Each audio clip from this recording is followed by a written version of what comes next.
duit miliaran raib, ribuan jemaah gagal terbang, dan nama-nama investor besar seperti Kurnia Agel, Awkarin, hingga Dar Arafah ikut terseret dan diperiksa kepolisian. Ada apa sebenarnya? Apa yang terjadi pada kasus travel Hanania pada bulan Juni ini?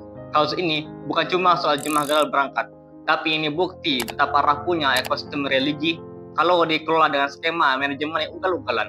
Kali ini kita akan bedah tuntas apa aja sih taktik marketing dari Hanania, kemana 12 miliar itu pergi, dan apa langkah konkret bagi jemaah sekalian agar kalian gak ketipu lagi sama Hanania berikutnya.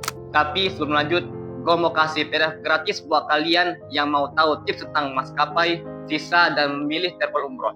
Yang mau akses PDF-nya, silakan klik link di bawah. Oke, kita masuk chapter 1.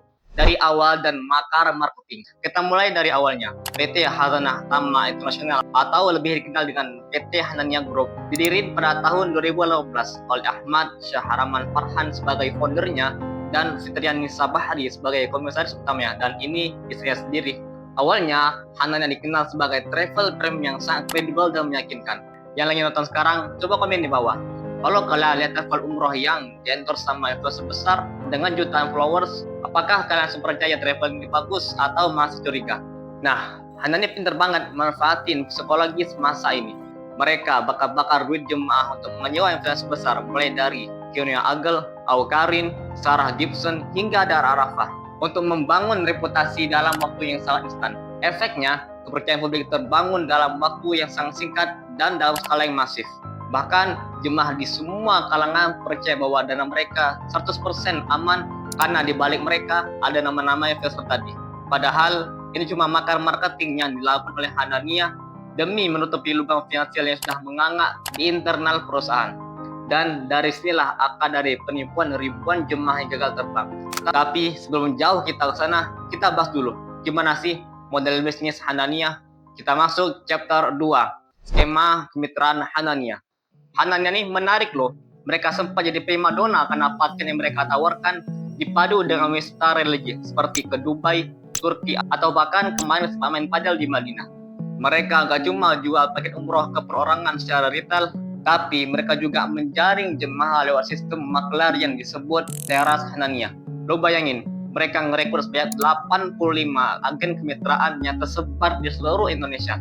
Tugas mereka yang gak lain menjaring jemaah di daerah-daerah tersebut agar mereka percaya pada travel Hanania dengan janji yang manis dan keberangkatan yang pasti.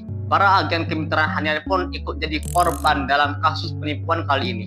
Menurut laporan resmi yang masuk ke SPKT Polda Metro Jaya pada akhir Mei kemarin, total kerugian yang ditanggung oleh para agen mitra travel ini, tapi realita di lapangan jauh lebih nihil, mencapai kisaran 15 hingga 20 miliar. Mereka menanggung beban moral dikejar-kejar, atau bahkan kemarin sempat ada yang diamuk oleh tetangga atau calon jemaah yang udah terlanjur nyetor duit puluhan juta ke para agen travelnya. Poin intinya, para korban dari penipuan travel Hanania ini bukan cuma dari jemaah, melainkan juga dari para agen mitranya. Kalau lagi sebenarnya gini nih, kalau misalkan ada satu cabang pipa yang gak ada airnya, berarti ya bermasalah pipa itu. Tapi kalau misalkan yang sumber pipa airnya yang gak ada airnya, dampaknya bakal berpengaruh ke seluruh cabang pipanya. Nah, begitulah yang terjadi pada kasus travel Hanania. Skema jaringan laba-laba inilah yang bikin korban Hanania melonjak hingga ribuan orang dalam waktu yang sangat singkat. Kita masuk chapter 3, Ponzi Collapse and Influencer Funding. Nah, sekarang kita masuk ke bagian intinya. Gimana sih matematika dari collapse-nya travel Hanania pada bulan Juni? Gua mau kasih analogi sederhana. Lo punya duit 30 juta rupiah, lalu pengen beli motor baru bulan depan. Akhirnya, lo nitipin duit itu ke temen lo dan pengen dibeliin motor. Bukannya langsung ke dealer dan beli motor, temen lo malah pakai duit itu untuk foya-foya di media sosial agar kelihatan keren, atau bahkan untuk nutupin utangnya di masa lalu yang udah terlanjur besar. Pas di hari H dan lo pengen minta motornya, dia dengan santai bilang gini ke lo, aduh maaf bro, motornya belum ada karena ada kendala teknis di delivery-nya. Padahal duitnya memang udah nggak ada dan telah dihabisin. Nah, begitulah yang dilakukan oleh Ahmad Syahfarhan sebagai CEO-nya yang per 29 Mei kemarin ditetapkan sebagai tersangka dan ditahan di rutan Polda Metro Jaya dengan kasus penipuan, penggelapan, dan tindak pidana pencucian uang atau TPPU. Hasil penyidikan dari pihak kepolisian bikin kita geleng-geleng kepala. Dana dengan total 12,14 miliar dari 687 jemaah yang melapor ke posko pengaduan semuanya habis untuk menutupi masalah keuangan masa lalu. Dan yang pastinya untuk membiayai freezer tadi yang harganya mahal banget. Sebenarnya jauh sebelum kasus ini terungkap, Hanania udah defisit sejak tahun 2025. Tapi yang lebih ironisnya, pada bulan Maret tahun ini, ketika terjadi gejolakan geopolitik, mereka terpaksa menalangi dana sebanyak 300 jemaah selama 12 hari. Dan yang lebih parahnya lagi, mereka tetap membuka pendaftaran bagi calon jemaah baru dengan harapan menambal lubang lama.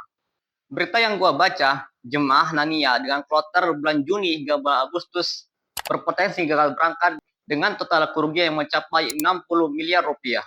Kita masuk chapter 4, kambing hitam regulasi. Nah, disinilah kita harus berpikir kritis. Setiap ada travel haji atau umroh bodong yang kolaps, mereka selalu pakai kambing yang sama, perubahan regulasi dari pemerintah Saudi. Yang betul, belakangan ini, terutama dari tahun 2025 hingga 2026, Saudi agresif banget mengubah aturan super ketat, mulai dari pengetatan visa, aturan manifest maskapai, hingga sistem layanan. Bahkan untuk musim haji tahun 2027 nanti, Saudi minta kepada para biro travel haji khusus untuk lebih awal melakukan pembookingan atau deal kepada para vendor di Mekah atau Madinah. Baik itu akomodasi, layanan, transportasi, atau bahkan juga logistik. Tujuannya biar persiapan haji tahun depan jauh lebih rapi dan tertib. Tapi bagi travel profesional dan waras, perubahan regulasi ini bukan dijadikan sebagai pembenaran untuk melakukan polusi atau gali lubang tutup lubang. Harusnya mereka harus siap melakukan sistem risk management dan strategi hedging keuangan yang super ketat agar keuangan perusahaan mereka nggak jebol. Nah, kebingungan informasi regulasi terbaru bagi jemaah inilah yang mereka akan jadi sebagai kambing hitam demi nyembunyiin fakta penggelapan dana yang mereka lakukan. Ini adalah manipulasi dari ekosistem religi yang paling gak etis di tingkat makro. Sekarang kita masuk ke chapter 5, langkah yang harus dilakukan. Sekarang masuk ke pembahasan terakhir. Apa langkah konkretnya bagi kalian, orang tua dan kerabat kalian yang pengen umroh agar gak ketipu lagi sama Hania berikutnya? Setidaknya ada 2 tips yang harus kalian perhatiin dengan baik. Pertama, gunakan prinsip 5 pas umroh dari Kementerian Haji dan Umroh. Tapi jangan lupa untuk tambahin filter logika finansial. Jangan mudah tergiur sama harga paket umroh yang murah banget atau bahkan jauh di bawah standar dari kementerian. Biasanya sih harganya berkisaran 26 hingga 28 juta rupiah. Nah, kalau kalian ngomongin travel kayak gitu, tapi fasilitasnya hotel bintang 5, kalian harus langsung skeptis. Mulai dari hitung harga tiket pesawat PP, penerbitan visa, atau bahkan layanan di Mekah dan Madinah. Kalau gap yang terjadi pada estimasi harga yang kalian hitung ini dengan paket umroh yang ditawarin sangat jomplang banget, kalian harus hindari. Berarti itu mereka sedang melakukan skema manipulasi yang tanpa sadar jemaah bisa tertib. Tips kedua, dan ini yang jarang orang perhatiin, yaitu memilih travel dengan sistem integrasi digital. Di tengah regulasi Saudi yang berubah cepat banget, travel profesional harus bisa memberikan bukti nomor isu tiket, bukan cuma kode bekal atau PNR palsu. Bahkan mereka juga harus bisa memberikan bukti penerbitan visa kalian minimal sekali 2 minggu sebelum keberangkatan. Kalau travel beralasan, manifestnya belum keluar karena perubahan regulasi di Saudi, kalian berhak meminta transparansi bukti secara tertulis atau meminta surat edaran resmi dari provider visa atau maskapai mereka. Jangan mau didikte oleh verbal apapun dan nggak ada dokumen buktinya. Dan ini yang paling basic. Kalian harus cek legalitas PPU-nya lewat aplikasi Haji Pintar atau bisa juga ke situs resmi dari Kemenak sebelum kalian store duit mereka sepeser pun. Kesimpulan dari video ini adalah bahwasanya bisnis travel umroh itu sangat cuan tapi juga sangat rentan karena perubahan regulasi dari Saudi. Nah, menurut kalian, apakah investor tadi yang terlibat pada kasus Hania mereka harus bertanggung jawab secara hukum atau mereka cukup ganti rugi uang jemaah? Tulis pendapat kalian di kolom komentar. Makasih yang udah nonton video sampai akhir. Kalau kalian ngerasa ini bermanfaat, jangan lupa subscribe dan like video ini. Gue Nabil, saya informat, stay curious, see you in next video.